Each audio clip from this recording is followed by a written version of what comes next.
ॐ सोमनाथाय नमः। ॐ मल्लिकार्जुनाय नमः। ॐ महाकालेश्वराय नमः। ॐ ओंकारेश्वराय नमः। ॐ वैद्यनाथाय नमः। ॐ भीमशंकराय नमः। ॐ रामेश्वराय नमः। ॐ नागेश्वराय नमः। ॐ विश्वेश्वराय नमः। ॐ त्र्यंबकेश्वराय नमः।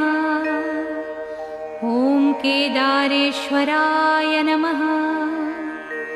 ॐ भुस्मेश्वराय नमः।